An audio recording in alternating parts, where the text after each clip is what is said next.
World War II brought death and destruction across continents, but it also brought something unexpected: the greatest international romance in history. Over 300,000 European women would marry American servicemen, creating families that would reshape both continents.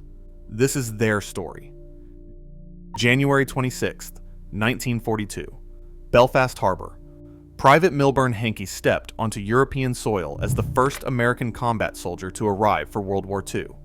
Behind him, over 4,000 men of the Red Bull Division disembarked, while curious Belfast women remarked that the Americans were shorter than they'd expected.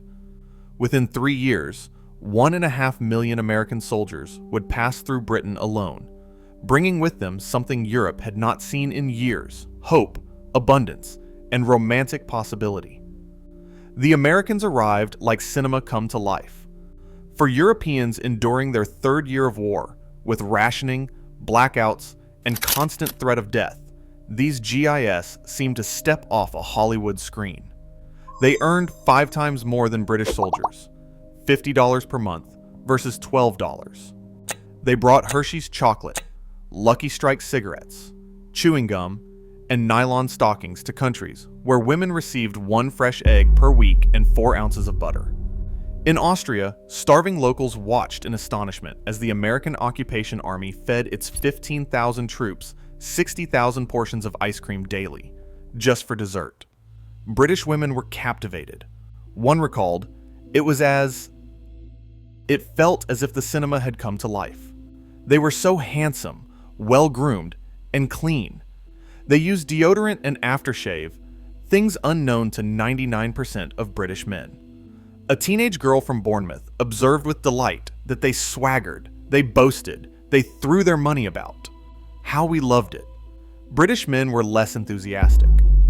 By May 1942, a bitter phrase was circulating: overpaid, oversexed, and over here.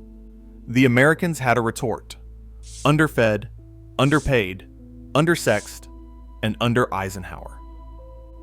Rainbow Corner opened its doors on November 11, 1942, in London's West End. This 5-story American Red Cross club became the epicenter of Anglo-American romance. Open 24 hours a day, it featured dance halls where Glenn Miller's orchestra played, soda fountains, snack bars serving the first Coca-Cola in Britain, and carefully vetted hostesses ready to dance with homesick servicemen. During its 38 months of operation, Rainbow Corner recorded 18 million visits. On December 5th, 1943 alone, over 70,000 entrances were recorded, a constant stream of possibility where thousands of couples would meet. But Rainbow Corner was just one of thousands of meeting places. In Paris, Liberation brought extraordinary encounters. When the 4th Armored Division rolled into the city on August 25, 1944, French women showered soldiers with kisses. Jacqueline Olive was simply walking down a Paris street when American soldier Charles Jean Doris stopped to ask directions. They fell in love immediately and married at Paris City Hall. Huguette Coughlin, age 20, was walking to a dance in Chatou with her friend in 1945. They had missed their ride and had to walk over a mile in high heels. While they were walking, a large Jeep stopped next to them and asked if they wanted a ride. Naturally, they said no. When they finally arrived at the venue, 2 soldiers came in, and after a while, one of them approached her. She knew it was one of the men from the Jeep. He told her he had nice legs, and they talked for a long time after that. His name was Roger Murray Rusher, and he was 20, like her. Roger found her house the next day, despite Huguette's certainty he never would. They married on September 23, 1945. What made American soldiers so appealing wasn't just chocolate and nylon stockings, though those helped. America meant abundance, freedom, opportunity, everything war-devastated Europe lacked. The urgency of war accelerated everything. In the bloodiest conflict in human history, young men and women did not know if they would be alive the next day or the next hour. Most couples married after courtships lasting only weeks or months. But falling in love was only the beginning of the battle. Military regulations required servicemen to get their commanding officer's permission to marry. The process involved filling out as many as 15 forms and waiting months, sometimes a year, for approval. A 3-month waiting period was deliberately designed to make couples marry less impulsively. For Black American soldiers and white European women, the obstacles were even more severe. Approximately 150,000 Black American troops served in Britain, arriving in a country with fewer than 10,000 Black residents. But when romance began, attitudes shifted. According to Black GI or Miss Davenport, the U.S. Army had an unofficial but effectively official policy. No Negro soldier or sailor will be given permission to marry any British white girl. The result? Approximately 2,000 brown babies were born to Black GI soldiers and white British women, nearly all illegitimate because marriage permission was systematically denied. Violence erupted.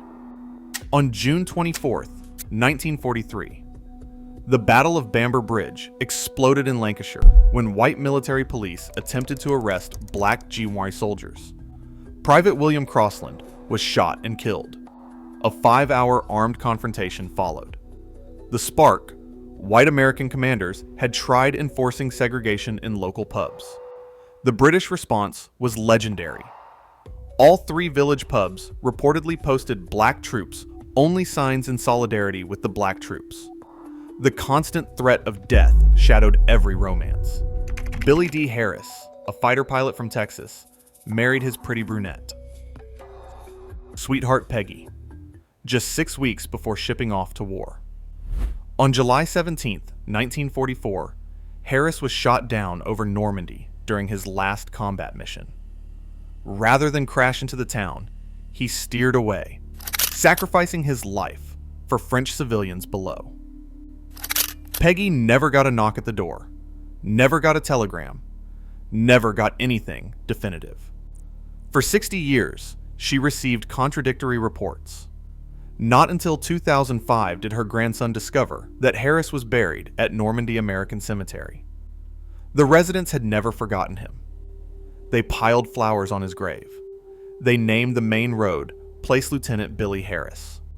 Peggy said in her later years, "Billy was married to me all of his life, and I choose to be married to him all of my life."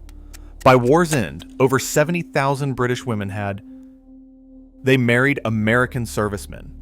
Another 150 to 200,000 marriages occurred across continental Europe. But marriage was only the beginning.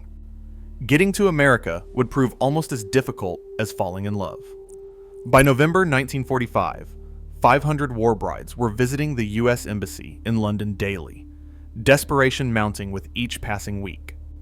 The war had ended, but their husbands had already been sent home, leaving newly married women stranded in war-devastated Europe. Finally, on December 28, 1945, President Truman signed the War Brides Act, exempting war brides from restrictive immigration quotas and providing free military transportation. The bride ships were coming. January 26, 1946. The SS Argentina, a refitted transport ship, prepared to depart with 452 British war brides, 173 children, and 1 bridegroom. Crowds gathered. Press swarmed. Women waved tearful goodbyes to parents who stood on the dock, watching their daughters sail away, perhaps forever. The voyage was supposed to take 7 days. A fierce Atlantic storm stretched it to 9 days of hell. On February 4th, 1946, the SS Argentina finally approached New York Harbor. Through morning mist, the women saw the Statue of Liberty. Despite their exhaustion, despite their fear, many wept.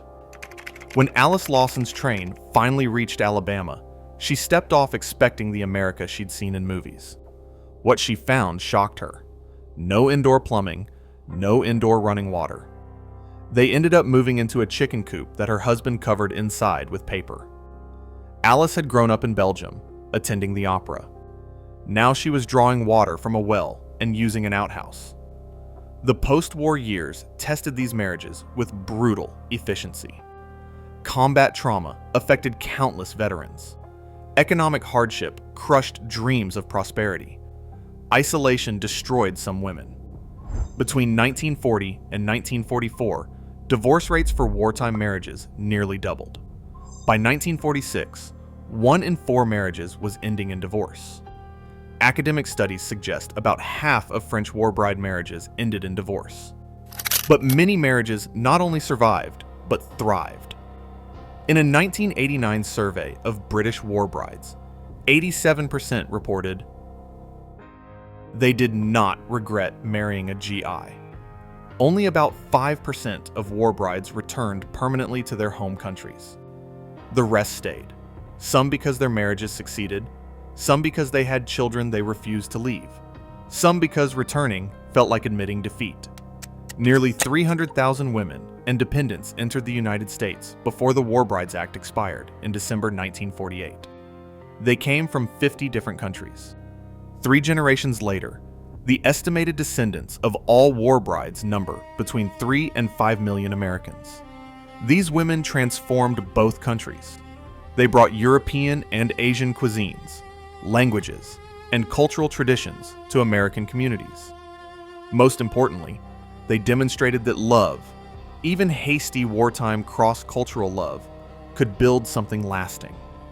The bride ships have long since stopped sailing, but their legacy continues in the millions of descendants, in the immigration laws they helped change, in the proof that love can cross any divide, even in the darkest of times.